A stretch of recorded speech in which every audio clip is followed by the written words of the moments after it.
Does multitasking mean not being present? You know, it's great actually, because the point of spiritual philosophy is not just so that we have something we can memorize and share with others and have other people be really impressed by, you know, how many different words we know, or how many different terms we know, or how many different philosophers or commentators we can quote from, or how many different books we can quote from. But ultimately the point is, how can I actually take this in my life? How can this change me? This is the difference between a spiritual practice and an academic exercise.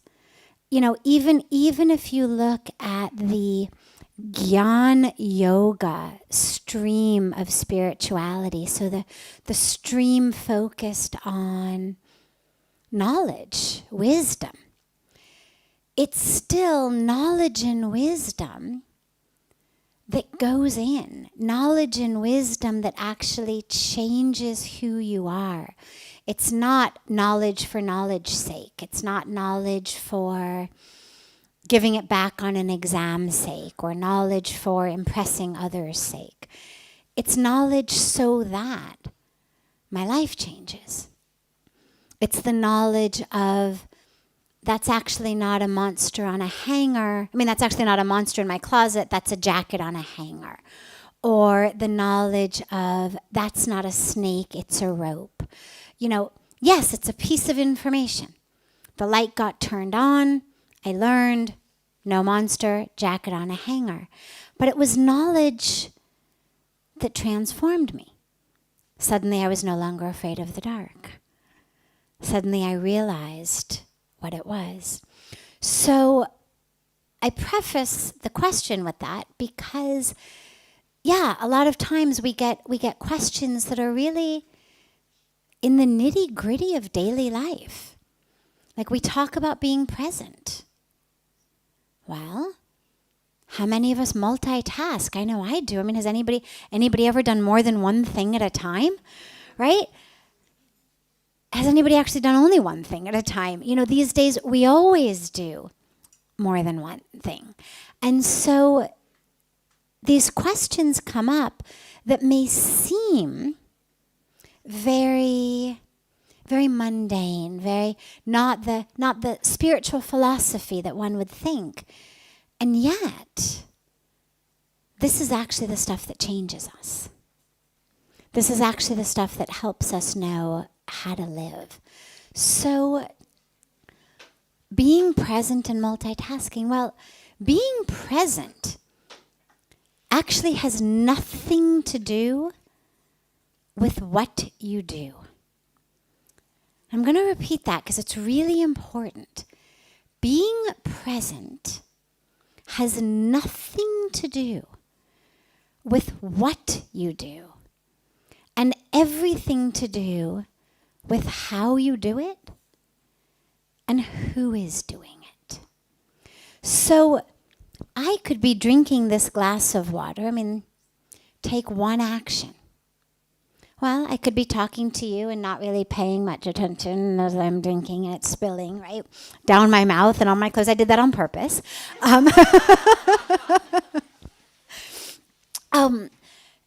Because that's one way of drinking, right? I'm not paying attention. I'm not there. I'm focused on talking to you, and so I'm kind of drinking, and yeah, it spilled down my shawl. That's one way of drinking. Another way of drinking, even while I'm talking to you, is mindfully. I can have my mind there. I can be aware of what I'm doing. I can feel the way the glass feels in my hands. I can feel the way the water feels in my mouth. I can be present with the water at the same time that I'm speaking to you. So it's not actually about what we're doing. You can be mindless while you do nothing. Really, doing nothing does not mean you're going to be mindful. Doing nothing does not mean you're going to be able to be present. You could sit on your couch, eyes open, eyes closed, whatever you prefer, and your mind still goes. The mind is in yesterday, the mind is in tomorrow, the mind is in my childhood, the mind is in my future, the mind is in what someone else is doing right now. The mind is all over the place. The mind is judging the couch I'm sitting on. All of it. I'm not present. I'm not even doing anything. I'm just sitting there. But I'm still not present. Or I could actually be doing lots of things. Talking to you, drinking water, walking. I mean, we could turn this into an exercise. There's not a lot of room in here, but we really could turn it into an exercise. How many things can you do? Can you pat your head, rub your stomach? How much can you do and stay present? And the truth is, there's actually no limit. And a very interesting thing happens. I'll share a personal experience of this. My yoga teacher, my asana teacher, actually he was a full yoga teacher, but he taught yoga through asanas in San Francisco, from whom I studied before I came to India, before I knew anything about spiritual India. Before I was a meditator, before I knew that yoga meant union, before I knew anything. And he's an Iyengar yoga teacher, and the top one in the world. And his classes are intense. Very, very intense. And he's talking in his class about your metacarpals and your metatarsals and the back of your hand, your femur and your elbow and your hand. And he's got you in every different part of your body simultaneously. You're focusing on your, outer inner knee and your outer inner, heel and whatever it is. And this is what he does for 90 minutes or 2 hours. And before I came to India, before I started meditating, I just knew this is yoga class. And then I came to India and I started seeing other yoga classes that were much more focused on the spiritual side, the being present side. And I thought, oh, okay, so I guess his was only focused on the body. Until something very interesting happened. He actually came here to International Yoga Festival several years ago, and I had an opportunity to take a class from him again. Having been in India for 12, 13, 14 years by that point, having done a lot of meditation, having done a lot of spiritual practice, and his class was exactly the same. Your heel, your ankle, your knee, your shoulder, your this. So many things that you think I cannot possibly hold this in my mind at the same time.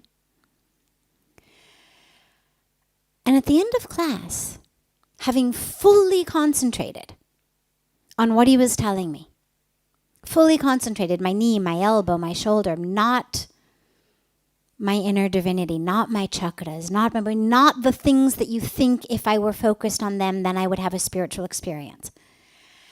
And as class finished, and I realized, oh my God, my mind actually feels exactly the same after doing this for 90 minutes as it does after I meditate. And I went up to him and I said, okay, Manuso, something amazing has happened. You've pulled me. Usually I try to stay present with my divinity, with my consciousness, with all of these things that feel very spiritual to me. I try to stay present with those regardless of what I'm doing. You pulled me out of that for 90 minutes. There was no room left in my brain to think about anything other than all the parts of my body that you had me working simultaneously. And yet, my brain feels exactly the same way that it does in the stillness, in the spaciousness, as it does after I've been meditating. And he gave me this smile and he said, I'm so glad that you finally realized it.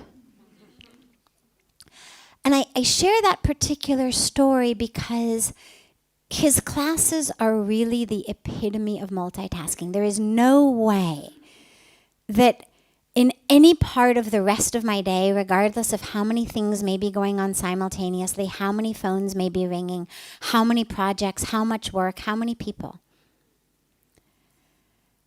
there is not as many things going on simultaneously as he has got you doing in your brain in that class. But here's what's interesting about it. And here's how he explained it later. He said, by actually sincerely bringing your attention to all of those things, by being present with all of those things, not by letting your brain say, oh my God, I can't do this and can't be present to this, by really doing it, you become so present in you that stillness comes. And so, yes, in multitasking, we absolutely can and should be present. Simply doing something or doing 10 things should have no impact on our ability to be present with them. What ends up happening is my mind is still going. It's my mind that pulls me out of presence. And so the more I do, the more I have to think about. But interestingly, if you're really honest with yourself, thinking about what you're doing is not that which pulls us out of presence. So pumping gas, driving a car, typing a letter, cooking dinner, adding up figures, doesn't matter what you may be doing, straightening your leg, extending your arm, whatever you're doing. If you're actually there with that, you're present and you're still, even if that's one of 5 different things. That which pulls us out of it is the brain that says, oh my God, I can't believe I have to do this. Oh my God, why am I always the one doing this? Why don't other people also pick up their workload? Or, oh my God, this is, a monkey could do this. Or the opposite, this is way too hard. Who in their right mind thought that I was up to this task? Or there's no point doing this. I'm not going to get any credit for it anyway because he always takes credit for the work that I do. And it doesn't matter how hard I work and how well I do it. At the end of the day, he's going to get the credit. That's the stuff that pulls us out of being present. Not the work. Not the tasks. So whether you're doing nothing, 1 thing, or 10 things,